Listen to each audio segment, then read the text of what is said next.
Hi, the purpose of this video is to explain the timeline and also the process of writing our Macbeth essay. So all the dates in here are correct and specific to our class as to when and how we're going to get this done.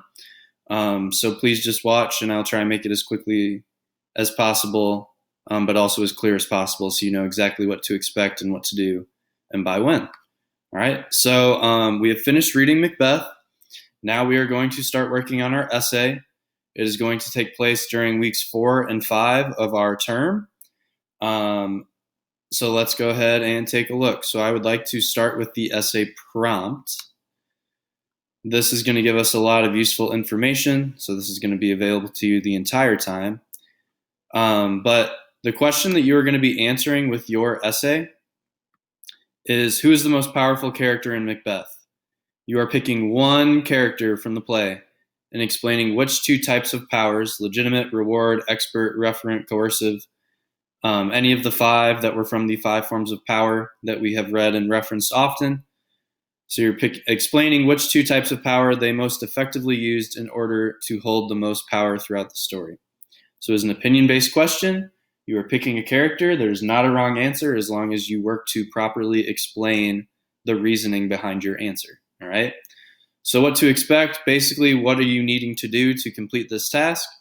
Well, you're going to be writing a 4-paragraph essay that will contain the following paragraphs and organizational writing strategies. So we're going to start with an introduction paragraph. We need a hook. You're introducing our topic. For here, you should be saying something about power. Introducing your source, obviously Macbeth, and then the author, William Shakespeare. We're going to introduce the idea of 5 forms of power, so we'd want to introduce that article as well. A short summary of the play, seriously like 2 sentences, should not be long, just a brief bit of information about what happens in the play and what it's about.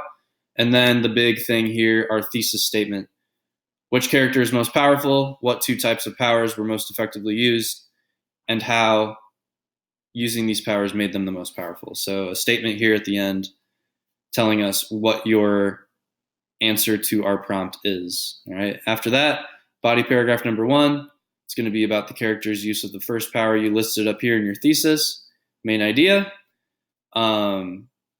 Essentially, you're not just saying what power they used, but how they used it. So you're introducing the power, but also how they used it. Okay, so what does that mean? Context, you are introducing a quote. So you need to tell me what's going on, who's talking, are they talking to someone else, what's happening in the scene as the quote is being said. And then a quote with a matching citation. Remember that we cite plays a little bit differently than novels, so take a look at that again if needed. Remember, we are translating all Roman numerals to traditional numbers as well. After that, we are explaining what the quote says or what it means, and then we are explaining how this quote helps prove that our main idea is correct. Otherwise, you are just repeating that process because you are including 2 quotes in each of your body paragraphs for a total of 4 quotes in your essay at minimum. Okay, so two in your first body paragraph, 2 in your second. For your second body paragraph, you're following that same thought process and organization, except you are just talking about the second type of power. All right. Then you have your conclusion paragraph. You are summarizing your argument, so you're restating your thesis in a new way, reviewing our main ideas. And then these 2 things are also very, very important at the end to basically culminate our essay. Explain if being the most powerful character in the play ended well or ended poorly for the character. So basically, did the character have a positive or negative fate at the end of the play?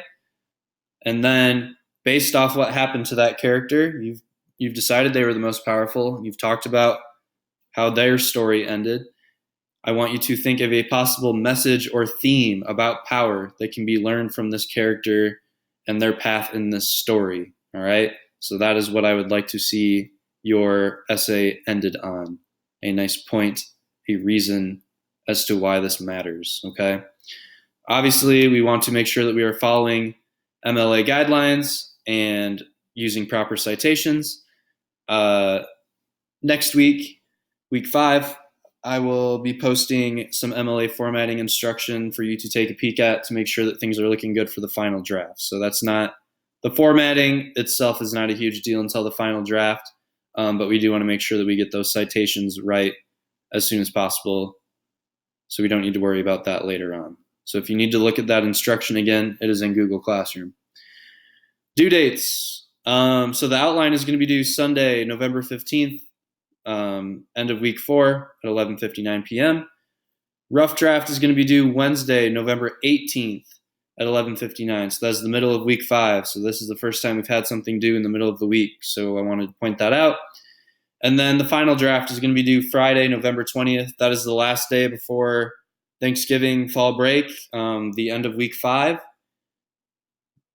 If you need some extra time and need to discuss that with me to possibly push it to Sunday of that week, we can talk and decide on a case-by-case basis. But I made it due Friday, so this process does not leak at all into your Thanksgiving or fall break if you are following along with the suggested schedule. What are these worth? The outline is going to be worth 15 points. Basically, you did it or you didn't. You got it done on time or you didn't. Same thing with the rough draft on Wednesday. And then the final draft is going to be worth 100 points based on the rubric that we will take a look at in a few minutes. But you can always look at that in Classroom. There will be late penalties on the final draft, so you want to get that done on time. One, so you can enjoy your break and not have anything going on, as I intended.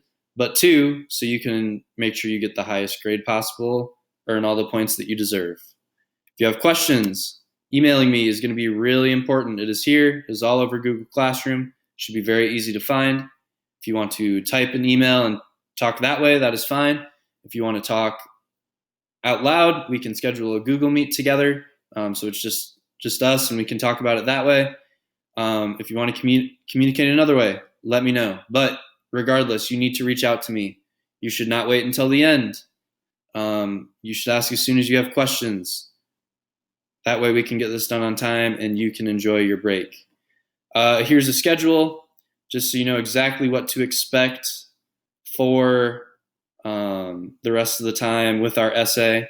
And then obviously we have break. When we get back from break, we will start a new text, One Flew Over the Cuckoo's Nest. So I will let you take a look at that schedule a little bit more on your own. But just know, each day is broken down for the rest of the time we have with Macbeth and this essay. So you should know exactly what to expect. We've already talked about the due dates, so that should be good there. The rubric, to go over that really quick, obviously you are free to look at this on your own. I would highly recommend taking a look at this as you are writing. Probably the earlier the better. You want to shape your essay as much as you can when you're writing your outline, so it's easier for you to write your rough draft and then polish your final draft so you're not making any drastic changes. So I would look at this early on.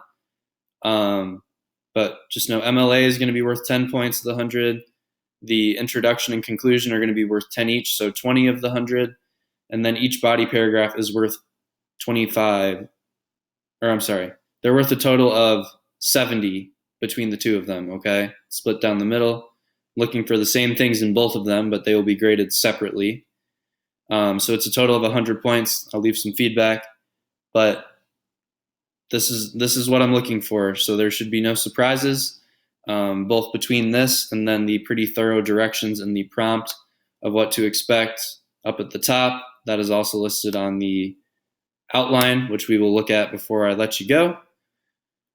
So this is the actual thing that needs to be completed. This is the first thing we need to have done. It's due in Classroom by Sunday, November 15th at midnight, okay?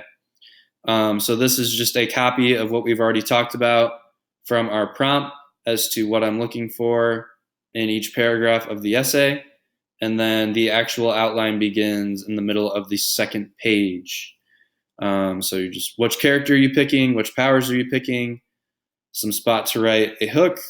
You're introducing your source. You're giving some background on the 5 forms of power, briefly summarizing the story, and then the big kahuna right here, our working thesis. All right, so if you need some guidance on that, once again, go back up to what is expected near the top.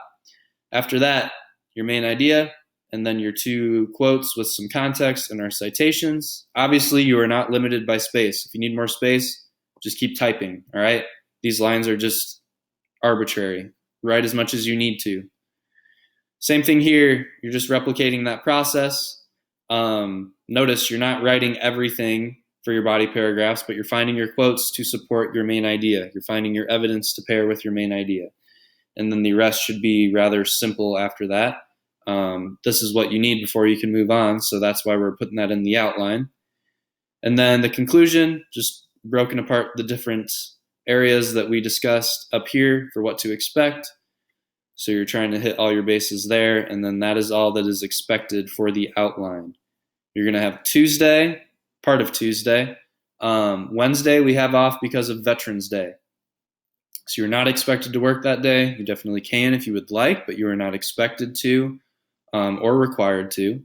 And then you will have the whole time on Thursday and Friday to be working on this as well, okay?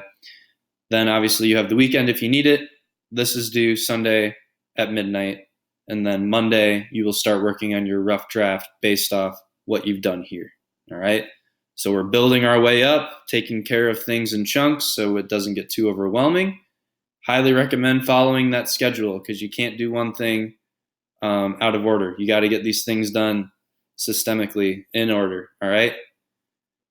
Other than that, I think that's all I have for you. Please reach out, all right? I'm here to help, but I can't help if I don't know what's going on. So please reach out. Let me know what I can do. Let me know what questions I can answer. I'm happy to help, all right? Good luck, and I will definitely talk to you soon.